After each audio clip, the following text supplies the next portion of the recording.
just decided to change his position a little bit. He's been pulling that carcass. There, you see, he's got it by the neck, and he's just moving it slightly higher up into the tree, trying to reposition it. Just getting another vehicle to reposition quickly. Oh, that's such a nice view of him. Look at that. Wow, that is beautiful.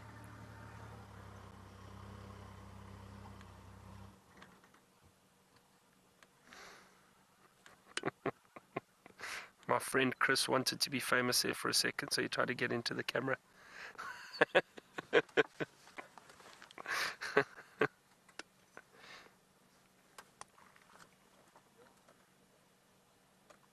No, that's beautiful. That is, see, now watch how agile he is moving around that tree. He's been positioning, moving that carcass a little bit higher up. That is really, really special.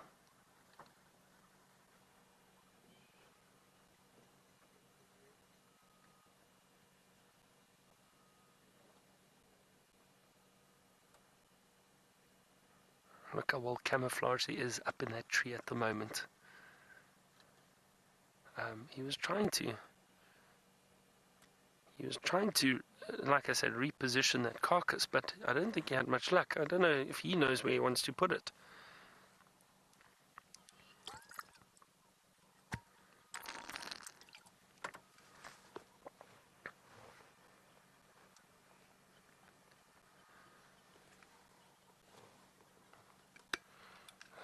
Now I'm not sure. I think I've lost comms with Alice here.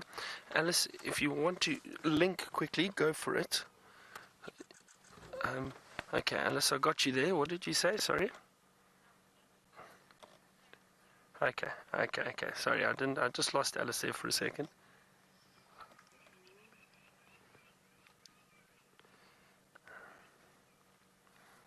You see now that carcass is now hanging in a position that if a hyena had to come past, they would easily be able to pull that down from there.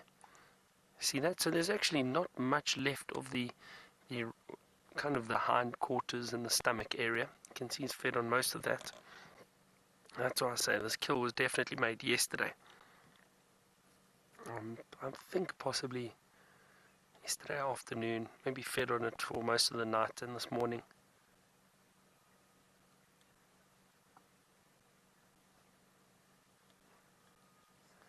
We'll have to find out from James why he didn't find this leopard this morning. I suppose he was in the tent, but that's no excuse, James. You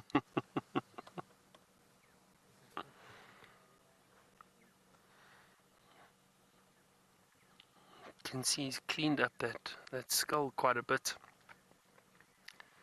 and that's just by licking and chewing and eating parts of it. Like I said, there's some soft parts of the antelope there that they enjoy feeding on, probably a lot of nutrients.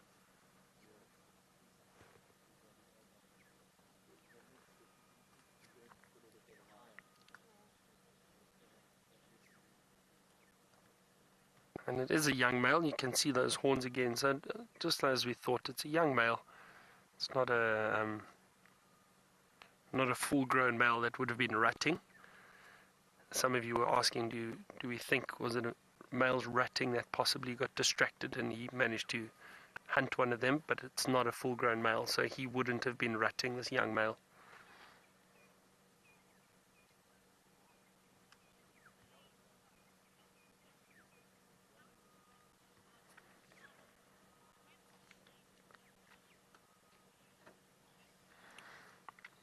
K4M0, it's a lot of little numbers and letters to remember. You asked, when will this leopard need to hunt again after he's fed on this impala? Well, they're very opportunistic, so it all depends. They could possibly hunt immediately afterwards if some impala came past. However, generally speaking, once he's finished this carcass, maybe 2 or 3 days before he decides that he needs to hunt again.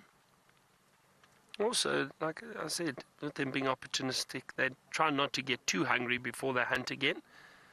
But I would say that's an average, after a big kill, 2 or 3 days, and then try to hunt again.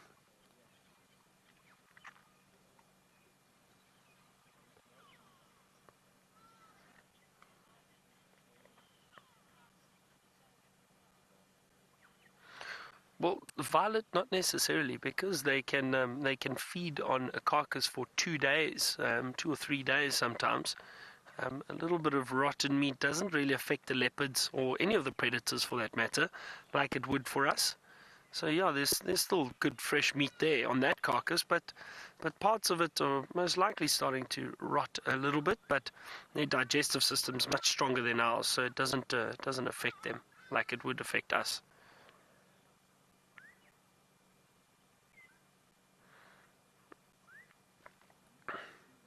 You see his belly's quite full too. Wow, this young leopard, I think, is very pleased with himself for making this kill. And as I was saying, everyone, and I think this is possibly the first time that a young hosana has made his own kill, or substantial kill. I mean, we know he's fed on little mongoose and terrapins and so on, but and possibly guinea fowl or franklins that we maybe just haven't seen yet. But I think the first substantial kill, a large antelope. I think this is the first time. Please correct me if I'm wrong, but I do think so. A kill that he's managed to make himself.